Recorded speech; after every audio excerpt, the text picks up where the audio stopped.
किसान है, हमारा किसान नहीं है। सामंतवादी का मतलब आप समझ रहे हैं? इस देश का तथाकथित क्षत्रिय कह रहा हूं, इसके पीछे भी बहुत अर्थ है, समय नहीं है उसकी व्याख्या करने की। तो वो गधों को अपना सामान, अनाज, गल्ला वगैरह ढोने के काम में लाता है, लेकिन उनको पेट भर खाना नहीं देता। तो वो जानवर है, उनके पेट की भूख जगती है तो इधर उधर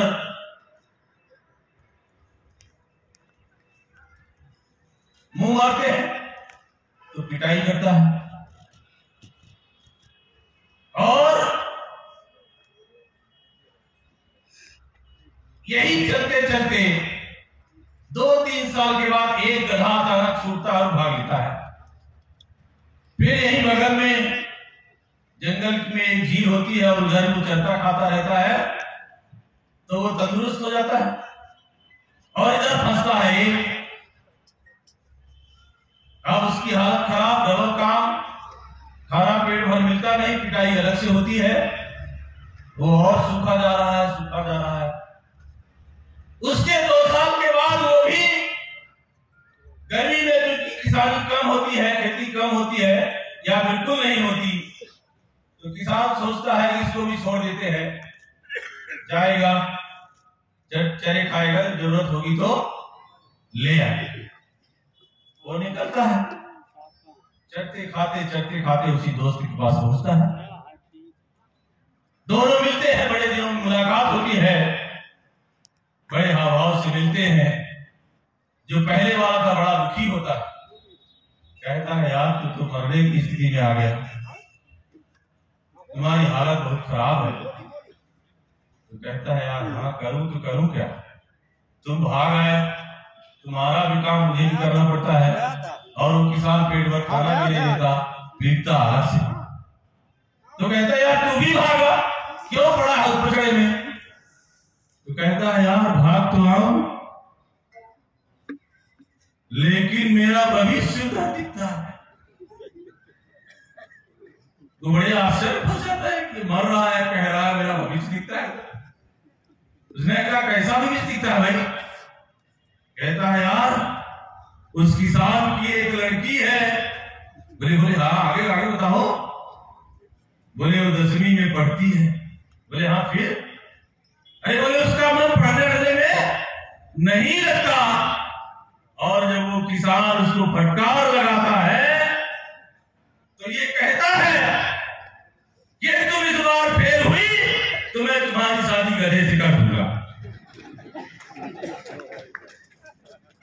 क्या भविष्य देख रहा है वो गधा है कि वो फेल होगी और मेरी शादी? जरा आप बताओ, फेल ही हो गई, मान लो शादी हो सकती है? नहीं। ऐसे ही हमारे समाज के नेता उन सामंतवादी किसानों से, मतलब उन सामंतवादी पार्टियों के नेताओं से जो ब्राह्मणवादी पार्टियां हैं, उन सभी में अपना भविष्य देख रहे हैं, और इस समाज का, मूल निवासी समाज का भविष्य दर्द में डाल रहे हैं। इनको लगता है पिछली बार नहीं तो इस बार शायद सदीवा हो ही जाए। ऐसे ना मतलब मंत्री कुछ बनी गई, पूरे समाज का सत्यानाश और बेचने का काम। Doctor B R. अम्बेडकर ने कहा कि वोट और बेटी बेचे नहीं जाते, ये किसी इज्जतदार आदमी को सौंपे जाते हैं, और ये हमारे समाज के लोग वोट बेचने का काम, दलाली का काम करना, और उसके देखा देखी में एक आम आदमी भी सोचता है यार पौवा मिले, पौवे से काम चला, पौवा मिले 100 रुपए, 200 रुपए, 500 रुपए तक गई उसकी कीमत। जरा समझ, जिन हमारे पुरखों ने मानवीय मूल्यों को स्थापित करने के लिए शेर के मुंह से वो बात छीन के लाई कि हमें वोट का अधिकार मिले। 1928 में भारत का पहला जो संविधान बना, जिसको नेहरू संहिता के नाम से जाना जाता है, उसमें इस देश के किसी भी नागरिक को, खासकर मूल निवासी नागरिक को वोट का अधिकार मिलने वाला नहीं था। समय कम है इसलिए मैं सारी चर्चा नहीं कर पाऊंगा। इसमें शर्त थी कि कम से कम 10 एकड़ जमीन जिसकी होगी और कम से कम जो ग्रेजुएट पास होगा और कम से कम वो सरकार को टैक्स देता होगा, उसी को वोट देने का अधिकार मिलेगा। 1928 में ये कोई भी हमारे समाज का आदमी ना तो ग्रेजुएट था, ना टैक्स पे था और ना 10 एकड़ किसी के जमीन थी। इसका मतलब किसी को वोट देने का अधिकार नहीं मिलता। और उस अधिकार को पाने के लिए डॉक्टर बाबा साहब ने अपने बेटे की लाश छोड़कर लंदन जाते हैं और वहां ये लड़ाई लड़ते हैं, तब आपको वोट देने का अधिकार मिलता है।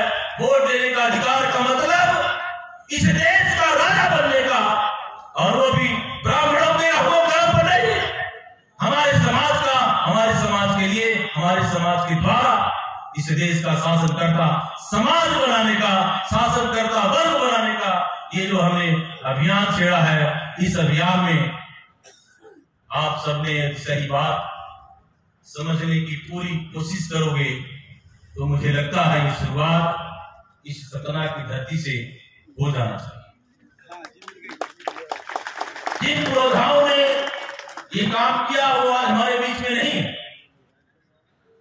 लेकिन उनकी अगुवाई, उनके सहयोगी, उनके साथ काम करने वाले लोग, उनके साथ सद्भावना रखने वाले लोग अभी हैं। उन सभी से मेरा विनम्र आग्रह कि गलतियां इंसान से होती हैं, गलतियां हुई होंगी और उन गलतियों को सुधारा जा सकता है। कहते हैं सुबह का भटका हुआ यदि शाम को वापस आ जाए तो भटका हुआ नहीं कहलाता है। और ये वक्त है, ये पूरे देश में इस समय परिवर्तन की चिंगारी जल चुकी है और इस परिवर्तन की चिंगारी को हवा देना है। तो ये अवसर है, आप सारे साथी इस पर विशेष रूप से चिंतन और मंथन करके आप जब तक इस देश में संवैधानिक लोकतंत्र और संस्थागत नेतृत्व की बात नहीं स्टेब्लिश करोगे, दुश्मन आपको ताड़ने का क्या, अभी तो सिर्फ ताड़ने के लिए उसने ताड़ना को शिक्षा कहा है।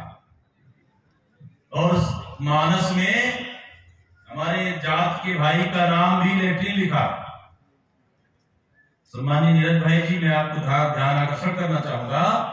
उत्तर ठाड़ भय सुरसरी रेता, सिया राम गुह लखन समेता भी। मैंने नहीं लिखा, मेरे बाप ने भी नहीं लिखा, मेरे बाप के बाप ने भी नहीं लिखा। किसने लिखा है? उस हरामी की औलाद ने लिखा है।